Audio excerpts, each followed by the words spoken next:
In 1943, the United States Navy made a decision that sounds insane today. They looked at the Vought F4U Corsair, a plane that would become the most feared fighter bomber in the Pacific, and they rejected it. Too dangerous, too blind, too vicious for their own pilots.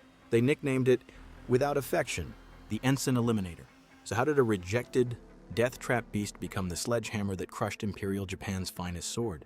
Welcome to Combat Atlas Fighters. Today we're not just comparing two airplanes. We're dissecting a clash of two opposite philosophies of war. On one side, the Mitsubishi Zero, a masterpiece of precision that demanded a master to fly it. On the other, the Corsair, a brute force machine that only ever demanded a strategy. Precision requires a master. Power only requires a strategy.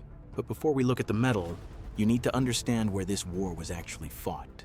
Because out here, the ocean itself was the third enemy. In Europe, a downed pilot bailed out over land and took his chances in a prison camp. Over the Pacific, there was no land. Just 1,000 miles of open water and a man who simply vanished. Survival wasn't a bonus out here. It was the whole question. And these two airplanes were about to answer that question in two completely opposite ways. To understand how, you have to meet the two men who built them and the corners each of their countries were backed into. Our story starts in Japan, with a request that two of the country's best aircraft makers looked at and simply refused. In 1937, the Imperial Japanese Navy issued a specification for a new carrier fighter. It wanted a fighter that could outturn anything in the sky, carry serious cannon firepower, and range for hundreds of miles beyond anything flying at the time. Nakajima, one of Japan's biggest aircraft companies, studied the numbers and pulled out of the competition entirely. Their engineers had done the math. They believed it simply could not be built. At Mitsubishi, a 33-year-old chief designer named Jiro Horikoshi disagreed. Horikoshi wasn't a swaggering war hawk. He was a quiet, meticulous engineer who had already tasted failure. One of his earlier prototypes never even made it past testing. His next design, the A6M, finally succeeded, and it taught him something the Navy's impossible new spec would demand he use. Japan simply did not have engines as powerful as the West's. So if Horikoshi couldn't add horsepower, there was only one path left. He had to remove everything else. He accepted the contract that a bigger company had walked away from, and he began performing what could only be called ruthless surgery on the airframe. First, the skin. Sumitomo Metal had just developed a new aluminum alloy, strengthened with zinc, that no one else in the world had. They called it extra super duralumin, a distant cousin of the same alloy family the aviation world would later call 7075. It was lighter and stronger than anything flying, but it had a curse. Salt air corroded it almost on contact.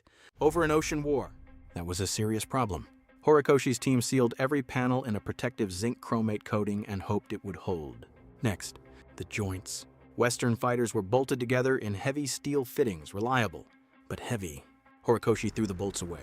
He fused the wings directly into the fuselage as one continuous structure. It saved precious pounds, but it meant that if a Zero's wing was ever badly damaged, the whole airplane was essentially finished. Then came the hardest cuts of all: no armor plate around the pilot, no self-sealing fuel tanks, no heavy hydraulic boost for the controls. Every one of those systems was standard on Western fighters. Every one of them was weight. Horikoshi cut them all. The result was a fighter loaded for combat at only around 5,300 pounds, roughly 2,000 pounds lighter than the American fighter it would soon meet in battle. Its wing loading was so low the airplane didn't seem to fly through the air. It gripped it on the 1st of April, 1939. The prototype lifted off for the first time.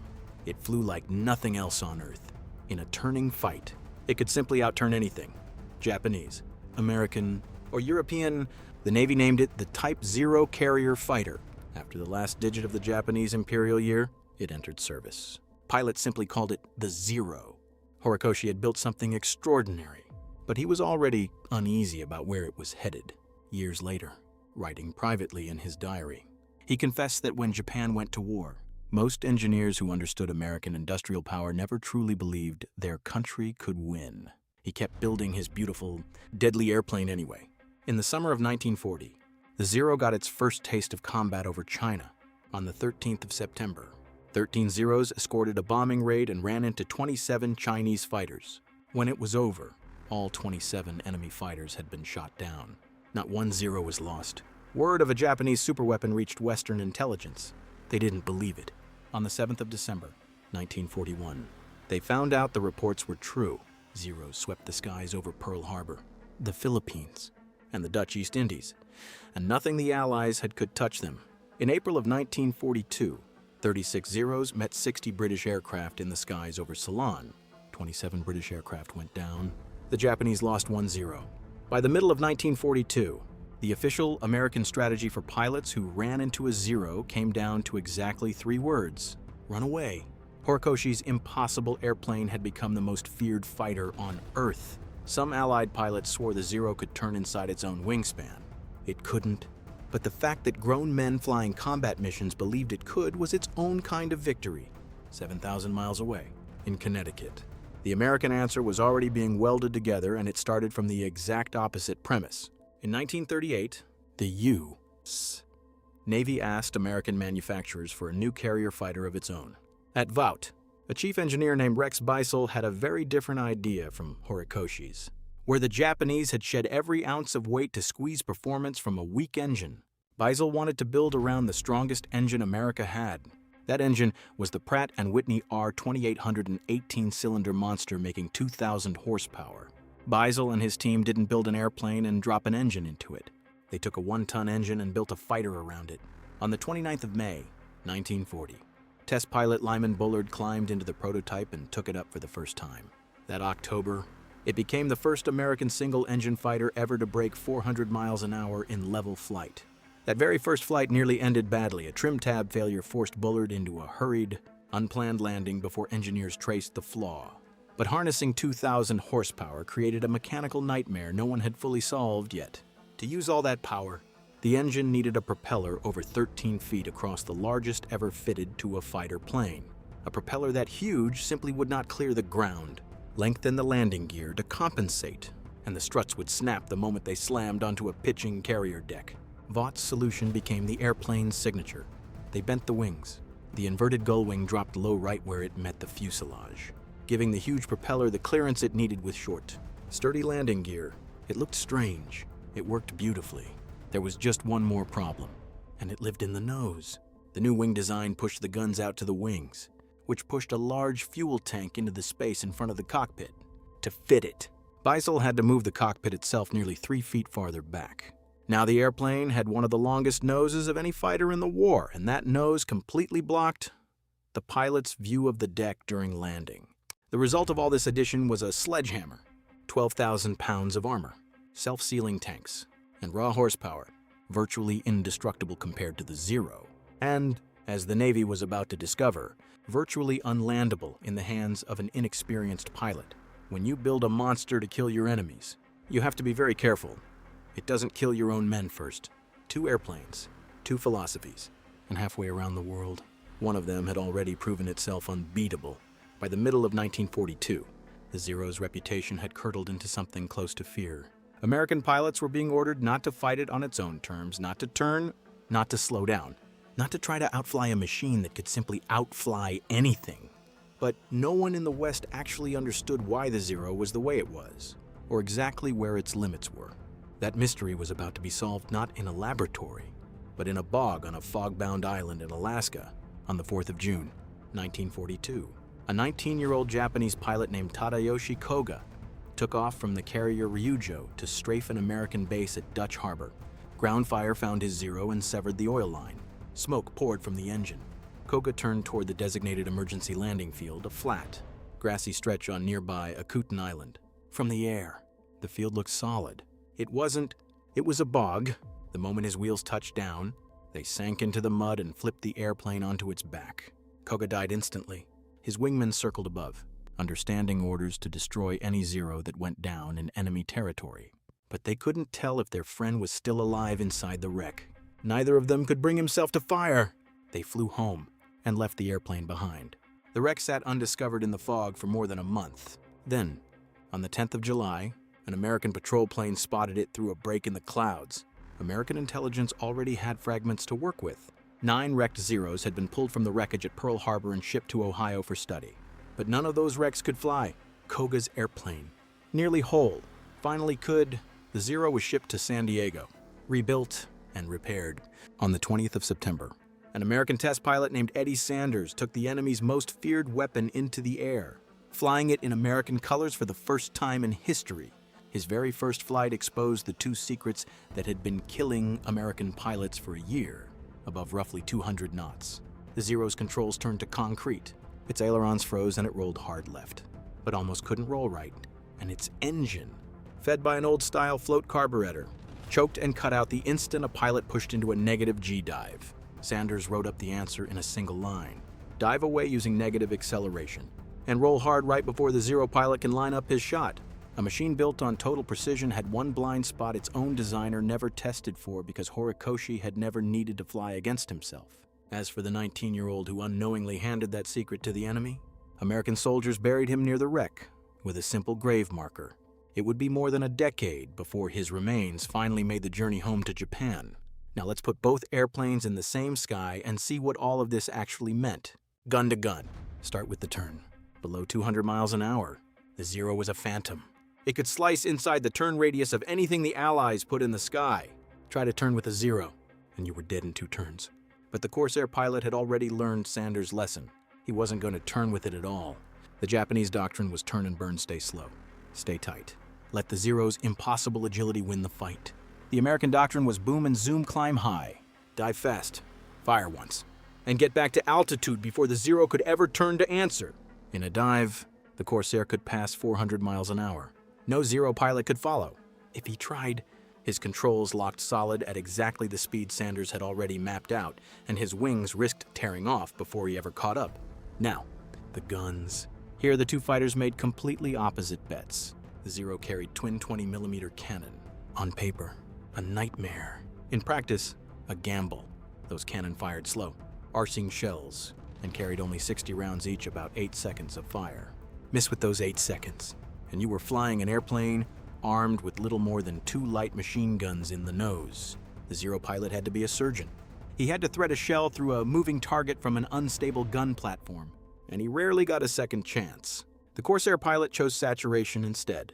6 Browning .50 caliber machine guns, harmonized across their bullet streams at 300 yards. He wasn't hitting the enemy with 6 bullets. He was hitting him with a solid wall of lead. And the real weapon was the ammunition itself, an incendiary round designed to shatter on impact and spray white-hot fragments deep inside an unsealed fuel tank. That was the Zero's other secret flaw. It had no self-sealing tanks and no armor around them. One good burst didn't just damage the airplane. It turned the whole fuselage into a torch. Japanese pilots knew it. Every one of them understood that a single mistake could mean burning alive in their own cockpit. Now picture it. November 1943. The Solomon Islands. You're in a Corsair, 22,000 feet up. Below you, a lone Zero at 15,000. You have the energy advantage. You push the stick forward. The Corsair drops into a screaming 400-mile-an-hour dive. The Zero fills your gun sight. 300 yards. You squeeze the trigger. 6 Brownings erupt at once. You miss. The Japanese pilot yanks his stick and simply dances away. He's the master of precision. And this is his element. But you have the strategy. You pull into a turn to chase him. Bleed off your speed and get caught in his world. The Zero slices inside your turn. He opens fire. A 20mm shell smashes into your wing. But you're sitting inside an American industrial tank. The armor plating absorbs the fragmentation. The self-sealing tank swells shut around the puncture. You slam the throttle to war emergency power. Over 2,000 horsepower roars. You shove the stick forward and dive for the ocean. The Zero pilot tries to follow. 350 miles an hour. His controls lock solid, exactly where Eddie Sanders said they would. He's forced to break off. You look back. Your wing is torn, your fuselage riddled with holes. But you're alive. Your machine was brutalized and its engineering brought you home. This was the Pacific Air War in miniature. One side built for the kill, the other side built to survive the mistake. By late 1943, the outcome of a duel between a well-flown Corsair and a well-flown Zero was no longer a mystery. But a single dogfight doesn't win a 2-year war of attrition across an entire ocean, somewhere behind both cockpits. A much quieter war was already deciding who would even be sitting in them by the war's final year. Here's the uncomfortable truth the legend leaves out. By 1943, the American Corsair pilot climbing into that cockpit had a secret weapon Horikoshi never designed for. It wasn't armor, It wasn't horsepower. It was an assembly line not for airplanes, but for pilots, starting in 1943. The United States began pulling its most experienced combat pilots out of the Pacific and sending them home not to rest, but to teach. A rookie pilot climbing into a Corsair late in the war had been trained by men who had actually survived fighting a Zero. He arrived in combat with hundreds of hours in the air already behind him. Japan did the opposite. Its best pilots were never rotated home at all. They simply flew, mission after mission, until they were crippled or killed. It sounds almost noble. In practice, it was a slow-motion catastrophe. Japan's pilot training pipeline had always been brutally selective, built to produce a handful of masters a year, not an army of competent strategists. Before the war, out of 1,500 sailors who applied to one elite flight program, only 70 were accepted and just 25 ever graduated. That system built extraordinary individual masters. It could never scale to replace them. When Japan lost over 100 of its most experienced naval aviators at Midway in June of 1942, there was no deep bench waiting behind them. 2 years later, at the Battle of the Philippine Sea, American pilots shot down hundreds of Japanese aircraft in a single lopsided afternoon that pilots nicknamed the Marianas Turkey Shoot. By then, the veteran instructors who had made the Zero legendary in 1940 were almost all gone. Their replacements were rushed into combat with a fraction of the flight hours their predecessors had, in a fighter that had barely changed to answer the machines now hunting it. This is what the philosophy actually cost. Underneath the metal, precision requires a master, and it turns out a nation can only forge so many masters a year. In workshops that took a decade to build, power only requires a strategy, and a strategy can be taught to 10,000 ordinary young men, a few months at a time, for as long as the factories keep building the airplanes to put them in. So let's settle the score, round by round. Round 1, agility below 200 miles an hour, the Zero, and it isn't close. Round 2, the vertical fight, the dive, the roll, the zoom, the Corsair, decisively. Round 3, survivability, no contest. Armor and self-sealing tanks against an airplane that could catch fire from a single lucky burst. Round 4, firepower. The Corsair's wall of lead against the Zero's rare. Surgical cannon strike advantage Corsair, most of the time. Round 5, the men behind the controls. By the end of the war, no contest at all. One side had a training pipeline. The other had run out of masters. But none of this was free. Behind every one of those rounds was a young man who paid for the lesson with his own body. The airfield the Marines had just seized on Guadalcanal was named Henderson Field, after a dive bomber pilot killed, leading his squadron at Midway 2 months earlier. Even the ground they were fighting over carried the name of a man the system had already failed to bring home. In August of 1942, a 25-year-old Japanese ace named Saburo Sakai was flying escort over the very first day of the battle for Guadalcanal. He had already downed dozens of Allied aircraft. He was one of Japan's most dangerous pilots alive. He flew with the Tainan Air Group, the single unit that had produced more of Japan's aces than any other in the entire military. If the master pilot system had a showpiece, this was it, and it was about to lose one of its finest. Diving on a formation of American dive bombers, Sakai took a burst of return fire straight through his canopy. A bullet tore through his skull. Shattered glass ripped into both his eyes. He was blind, bleeding, and half paralyzed, alone in the cockpit. 560 miles of open ocean between him and home. For a moment, he considered turning his airplane into a weapon one last time, diving it into an American ship rather than dying slowly at sea. Instead, he pulled out. He steered by the position of the sun, because he could no longer read his own compass. For nearly 5 hours, Sakai flew nearly blind across 560 miles of empty Pacific, alone. When Rabaul finally came into view, he nearly collided with his own squadron's parked aircraft trying to land, on the ground, before he would let anyone treat his wounds. He insisted on giving his mission report first. He never regained the sight in that eye. He spent a year in the hospital, and then Japan did something that tells you everything about the system we just described. It put its half-blind master to work training the next generation of pilots because he was simply too valuable to lose, and there was no one else to replace him. One master, training a handful of students, while an entire ocean away. Thousands of American replacements moved through training bases built to churn out competent pilots by the season. The Corsair's own price was paid before a single shot was ever fired at the enemy. That long nose and vicious stall killed so many young trainees that at one American training base alone, more than 140 Corsairs were lost to landing accidents. The Navy handed the difficult, dangerous airplane to the Marines and sent it to fight from dirt airstrips on Pacific Islands instead. Meanwhile, Britain's Royal Navy took the exact same treacherous airplane and solved its blind landing problem without changing a single rivet. Their pilots simply flew a curving final approach, keeping the deck in sight around that long nose the whole way down. It cost nothing to build. It was pure technique, and it proves the point better than any statistic could. On its very first combat mission, escorting bombers to a raid on Kahili in February of 1943, the Corsair's debut did not go well. Japanese Zeros got the better of the fight that day. 2 Corsairs went down along with several other American aircraft. The Sledgehammer had arrived in the Pacific, and its first day in combat. It lost. It took a few more months, and pilots learning the exact lessons Eddie Sanders had already written down before the Corsair started winning. By that April, a young Marine lieutenant named Kenneth Walsh shot down 3 Zeros in a single day, using exactly the tactics Sanders had mapped out. The airplane that had lost its first fight was no longer feared. It was being hunted with a formula anyone could learn. By 1943, a young Marine major named Gregory Boyington took command of a scratch squadron built from leftover pilots nobody else wanted. Boyington already had 6 victories to his name, flying for the Volunteer Flying Tigers over China before America had even entered the war. They called themselves the Black Sheep. In 84 days of combat, this squadron of orphaned pilots destroyed or damaged over 200 Japanese aircraft. 9 of its 28 pilots became aces. Nearly 40% of them never came home from that first combat tour. Japanese troops on the ground gave the Corsair its own grim nickname. By then they called it Whistling Death, for the sound its wing root air intakes made in a dive. The airplane, the U.S. Navy once called too dangerous to fly, had become the sound its enemies feared most. On the 3rd of January, 1944, Boyington broke a First World War kill record that had stood for over 2 decades and was shot down over Rabaul in the very same mission. A Japanese submarine pulled him from the water. He spent the next 20 months as a prisoner of war. By the time America learned he was alive, they had already awarded him the Medal of Honor.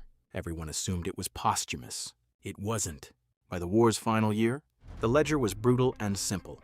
American Corsair pilots would finish the war with roughly 11 confirmed kills for every one of their own aircraft lost in air combat.